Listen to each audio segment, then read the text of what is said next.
Hello and welcome to my series of conversations with men and women whose ideas, vision and philosophy define our contemporary world. The primary identity, in a sense, of my guest today is as the Director General of the Council for Scientific Industrial Research, but he is truly a Renaissance man of science. As a polymer scientist, he's got more than 230 papers that he's written, edited some 20 books, received some 13 plus honorary PhDs from around the world, and I'm delighted to welcome Dr. Rajiv Mehrotra. The Council for Industrial Research and Training is the largest chain of research and development organizations in the world. You've been heading this for 9 odd years now. What does the organization have to show for it? It's sort of hard for us to believe that in India that this is the largest chain, because you don't normally associate research of this kind with India. Yeah. Well, CSIR, as we call it, is something that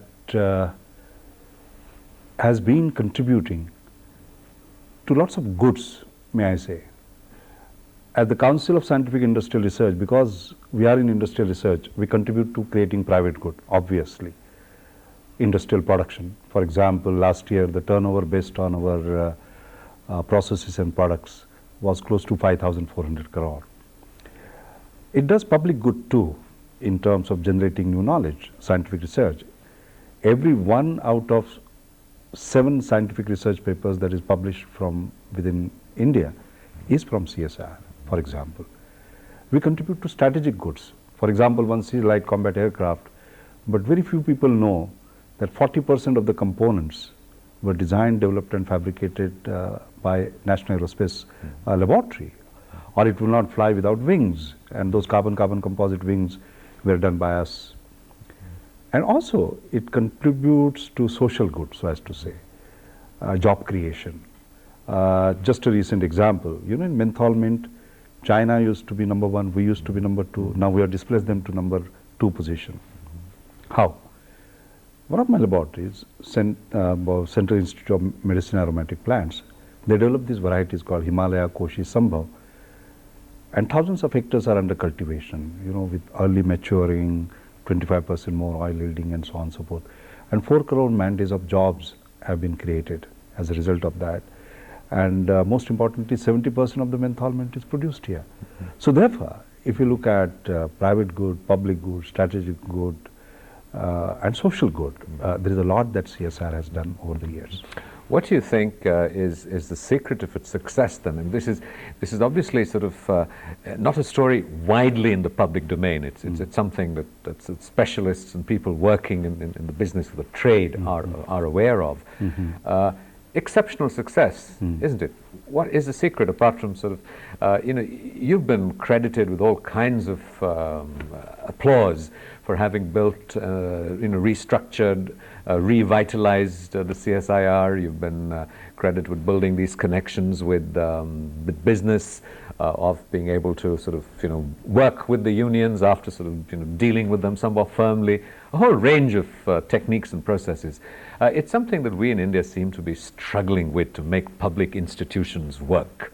So what would be the secret that you would claim has made it happen? To begin with, Rajiv, I would simply say that CSIR transformation story is being looked at as a model story around the world. Just 29th November, I was in Washington.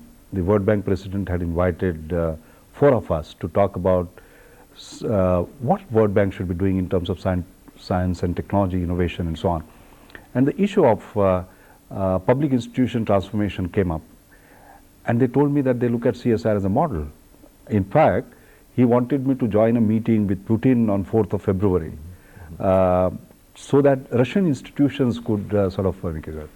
You look at the book by Sumantra Ghoshal on World Class in India, 1991 to 2001, which are the institutions which have managed the radical change the best? Of course, the Wipro is there, Infosys is there, but there is a chapter on CSIR. Or Jen Naralikar's recent book on scientific age, the top 10 achievements of the 20th century. He begins with Ramanujan's work, then goes to Raman and so on and so forth. And the last one is CSIR transformation. To sum it up, therefore, whether it's a scientist, technologist, management guru, or World Bank president, all of them look at it. Now your question is, What made it tick? I think the first thing I must say is Team CSIR. Because we had 40 laboratories which behaved like 40 laboratories, as though they were individual entities. And I said, no, this is not on. Basically, we are one unit, all right? So first it was Team CSIR, then of course Team India. That was first. The second was looking at research in a completely different way. Looking at research as a business, as a product, and doing it in a business-like manner. I believe that was very important. The third one was actually to say that India matters to us, we want to matter to India more. That was the theme of our directors' conference. And therefore, the total realignment, so as to say, of objectives. And one found the response. You know, what I find, Rajiv, is that when you have institutions, they become great because of two things. One is that they create great ambience. And second, they have a great ambition. Ambition without ambience wouldn't do. Ambience without ambition wouldn't do. What we did during the last 9 years is to gradually build up our ambition to be world class, at least in certain areas. But while doing so, we created the kind of ambience within the laboratory, the flexibility, the freedom, so that we don't become Delhi-centric and the action is in the Even though the first thing you said was Team CSIR, I think there is a popular perception that a great deal had to do with your charismatic leadership. What about leadership? There's also this feeling that there is a crisis of leadership in the public sphere, certainly in India. Well, a lot of people have given me credit for that. It was very kind of you to have said whatever you said. Well, it has a role to play, very frankly. I believe a leader has to have three things. And surprisingly, they are linked to our own body.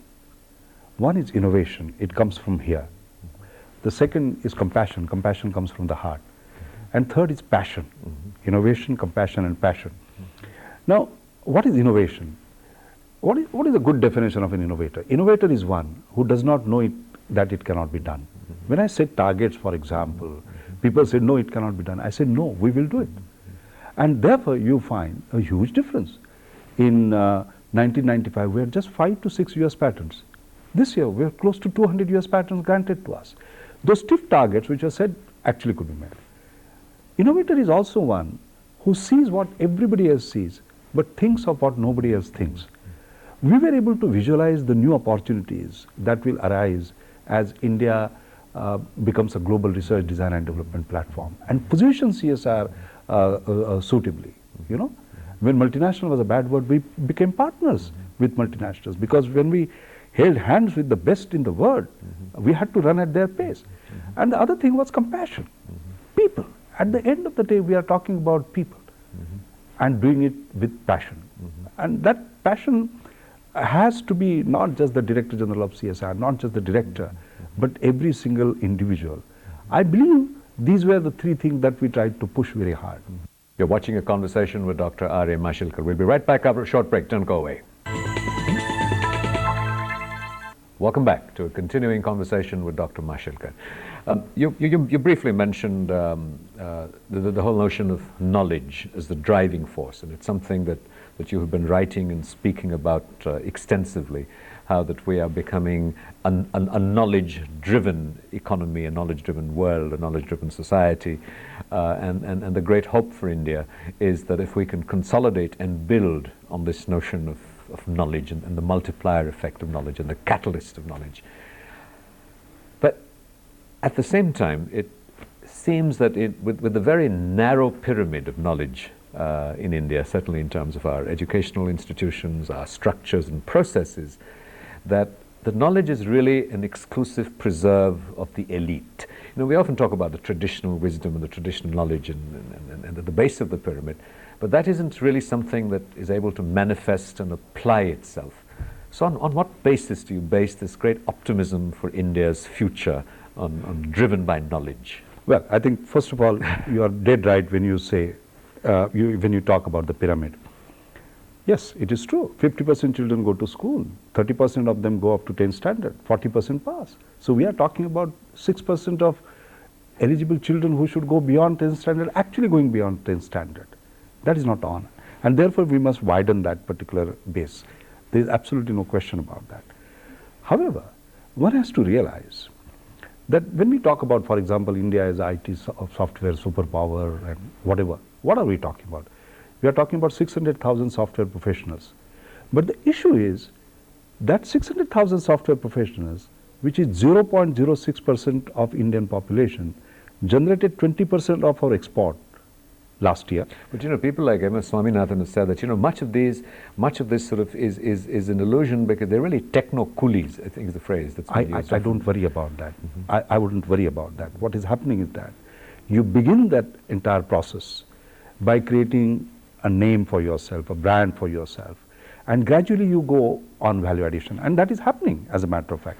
But the important point I really want to make is that 0.06% is the tip of the iceberg. I would say tip of the tip of the tip of the iceberg, but it was capable of creating wealth, 20% of our exports, and by 2008, 35%, one-third of our exports. What was the age group? 26 and a half, all right? Now, what I'm saying is that this particular pyramid can be enlarged. For example, the same tool of IT, apart from using it for wealth creation, it is possible to do that entire social upliftment by using IT. Just give an example. 200 million people in India are illiterate. Look at Kohli's computer-based functional literacy. It had the power to make India literate within 3 to 5 years, entire India literate, not having to wait for 15 to 20 years. This is a model, we won't have time to get into it. But the central issue is that looking at technology again as a power which is held by the top apex of the pyramid, I personally believe there's a total social transformation that is possible. We frequently get sort of the prophets of possibility and hope, such as yourselves. But in terms of the translating that into reality, we still find that the structures of governance, of authority, of disseminating these tend to fail in the delivery systems of what the scientists hold forth as the ideal or as the possible. You have managed this great transformation in CSIR, and we touched briefly on this issue of what were the elements that made it possible. What is the basis of your optimism that this will truly happen and not just be something that remains in the pockets of excellence and the elite? It isn't limited to Bangalore or a few experiments that we can boast of, but truly becomes a national phenomena. Well, I would put it to like this. One of the great things about India today, very frankly, is that India is a young country, all right? We have an enormous advantage, the demographic advantage, so as to say. That youth is, in my judgment, our hope, because that youth is optimistic and it believes that things can be done, and I meet them as I move across the country. The second issue is about growth. There's something very interesting about growth. Let me tell you a little story about lilies in the pond. Here is this particular pond which has lilies which have a peculiar habit. Those lilies double up every day. So let us say after 30 days, the entire pond is full. On what day will it be half full? 29. Quarter, 28. 1/8, 27th. And 1/16th, 26th. That means on 26th day, if you go there, only 1/16, that is 6% of the pond is full. 94% is empty. All right? So you can give up that pond and say nothing can happen here. To me, India is like that lilies in the pond. We are on that 26th day where we find that growth that is taking place is just like that lilies in the pond. And you take any sector that you talk about, whether it is highway building, whether it is mobile phones, whether it is this youth sort of marching ahead, I believe that is the one that actually gives me hope. You have spoken often about the globalization of knowledge and also sort of, the prophets of possibility and hope. Frequently based this on this notion of India and nationalism. In the context of globalization, of economics, of knowledge, of political interconnectedness, What sanctity, what strength and value does this notion of an India that's going to bloom by, whichever report you look at, 2020 or 2050, to what degree does it really have value and significance? I'll put it to you like this. I believe the real comparative advantage that we have is the human capital, all right? And that is manifesting itself. More than 100 companies have set up their R&D centers here, as you can quite clearly see. And these are not small centers. Like I was there in the General Electric R&D center, 2,300 people, all right? But the beauty, Rajiv, is that out of those 2,300, 700 are young people who have opted to come back and work here. And that's a phenomenon that is happening basically everywhere. So what is happening is that, as we know, 1% of population carries 90% of the intellectual energy. And we kept on losing that 1% population. But suddenly one is finding that the latest Intel chip is being designed here. The latest aero engine of General Electric is being designed in Bangalore. The latest tuberculosis drug is being designed by an Indian drug company. The latest car in the small car segment is being designed in Pune, and so on and so forth. And I'm suddenly finding the reversal, the beginning of the reversal. I would say it's a trickle, it's not a torrent. And I'm laying very heavy emphasis on that, because that might look like a small number, but as I said, it is carrying 90% of the intellectual energy, which left India, which added to the economic might of the other countries, not to us. I'm beginning to see that trend has started. That is the one that gives me, I would say, great hope. You've also written and talked extensively about the brain drain. Conventional wisdom had it that if people left a developing country to go on to a developed country, it was a short-term loss but a long-term gain, and in some ways it's sort of equalized. You have argued that that's not necessarily the case. No. Why? Because, as I said a little earlier, the economic benefit that comes out of intellectual prowess has to be given within the country. I mean, I returned as a young man when I was in my early 30s, doing my very best for this country. And like me, there have been several others. What each one of us added as a value, and we may be only 100, was enormous as a matter of fact.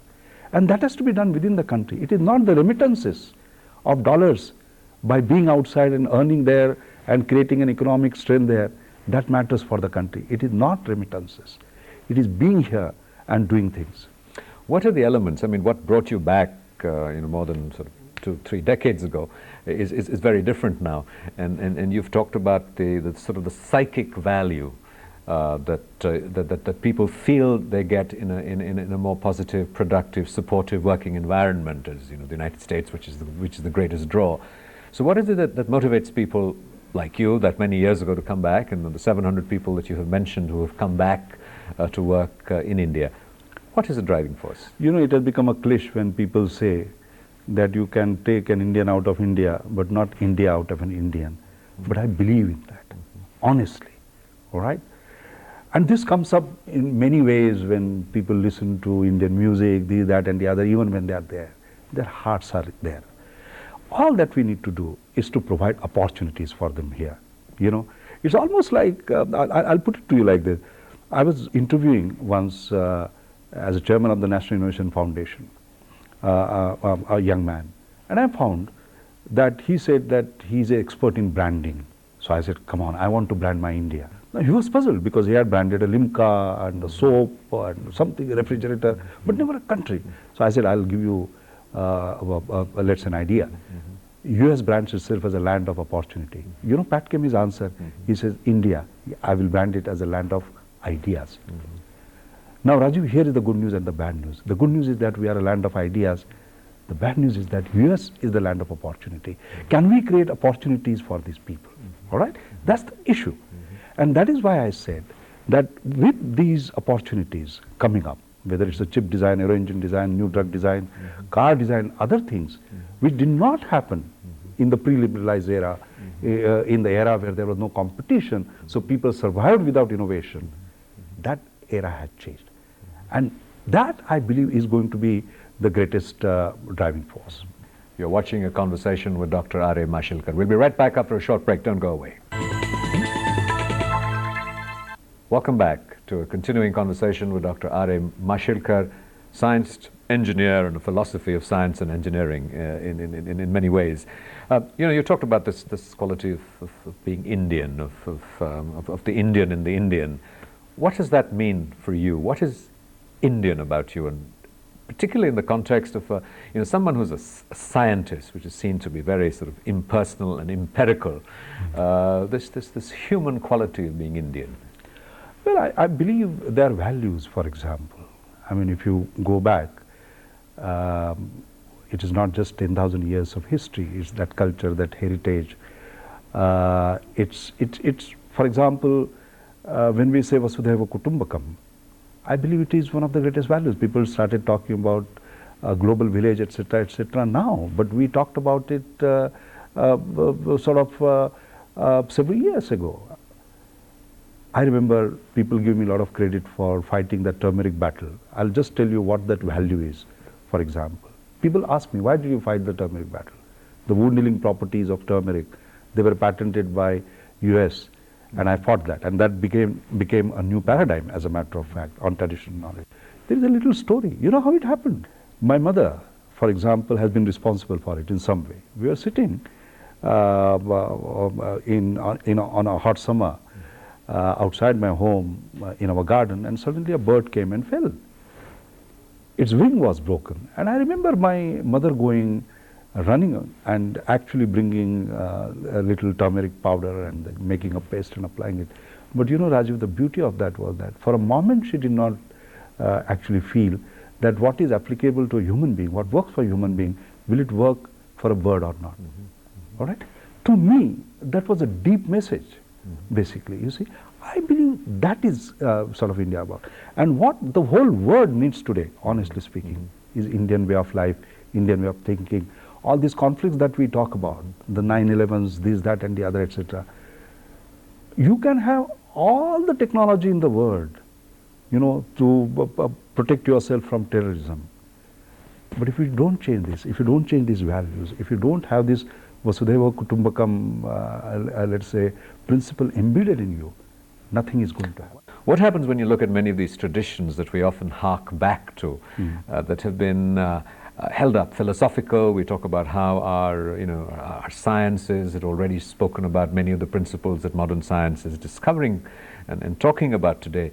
There's this constant harking back. But in what reality of contemporary current India, with Gujarat and Ayodhya and sort of many of the explosive elements, that have fragmented India, do you see those values still survive? Where do you see it survive? I feel very worried, to be honest, because tolerance is something that we not only practice, but we preached, and the rest of the world learned from it, and we seem to have lost it. As an old man, now I'm turning to 63, I get worried about it, all right? Because if that is lost, everything is lost, right? I personally believe that we are going through a phase, and we will come to a stage where once again we'll recapture the sort of old glory. I heard something very interesting on the other day. For example, this splintering of families and so on. Amazingly, in Europe, I met somebody who is talking about the joint family system coming back. You know why? Because of economic reasons, of course, there. Demography, this, that, and the other, etc., etc. Whatever be the reasons, I personally feel, having gone through that particular transition, we will come back to that, yes. And do you see this sort of sense of values and the potential for it to return in an essentially world that is becoming essentially more and more mechanical, that is becoming more and more technological?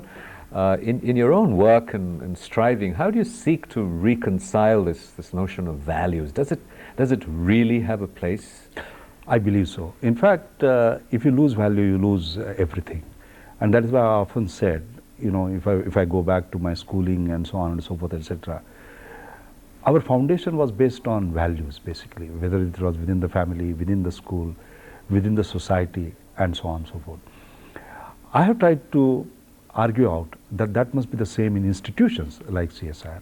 That must be the same in the corporate world. For example, today we talk about governance and this, that, etc. You know, after Enrons and so on and so forth, etc. Why? Why is that particular case? Because they were lost.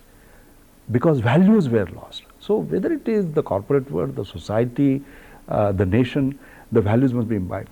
Now, the issue is people are trying to rediscover them after they go through catastrophes. For example, people started talking about good governance and principles after they saw catastrophes like Enron and others. But you now see, for example, even in the corporate world, you know, the fact that they just should not be creating financial capital but also moral and ethical and social capital is coming up front in chairman's sort of speeches. So that is why, of course, I'm a dangerous optimist, so you might feel that but I'm a great believer that by going through these tsunamis, so as to say, that will continue to happen, these will start coming back. As a man of science, how do you look at these tsunamis? Just sort of, you know, accidental processes based on causality and in a very mechanistic way, or philosophies of karma or something larger than that. You know, why do those people have to suffer? Well, look, I have just taken over the president of Indian National Science Academy on 1st January. And the very first thing I did was to organize a major meet where we got 300 people, including people from 6 countries, 21st, 22nd of January, where there were very major presentations by some of the best experts in the world. There's all the scientific data, Yeah. the scientific So they were also predicates to it. Yes, yeah. What about the philosophical one? Well, I wouldn't go as far as this being karmas and so on and so forth. No, I don't believe in that, because I think the physics of what happened is extremely clear. What I'm concerned about is, can science do something better? Can science be predictive so that we know that these events are happening? Can we be more prepared? And that was the thrust of our sort of entire meeting, so that not a single human life is lost, actually. So how do you, as a philosopher and scientist and engineer, reconcile philosophy with the sort of mechanical, impersonal acting out of natural forces? Well, I've been, I'll be very honest with you, I've been struggling, because you know, many times when I'm interviewed, people ask me, are you religious, do you believe in God, the rest of the philosophical questions and so on and so forth. Very frankly, I've not come to grips with it, to be honest. I do believe there is a power beyond, but I'm not able to sort of explain it, excepting to fold my hands and say, can you, for heaven's sake, make sure that there's a peace and prosperity, not for the select few, but for the whole world. That's all that I've been able to do. But I have not understood it myself. Dr. Mashelkar, thank you very much. Thank this you. has been a great privilege. Thank you very much. Thank you. Thank you.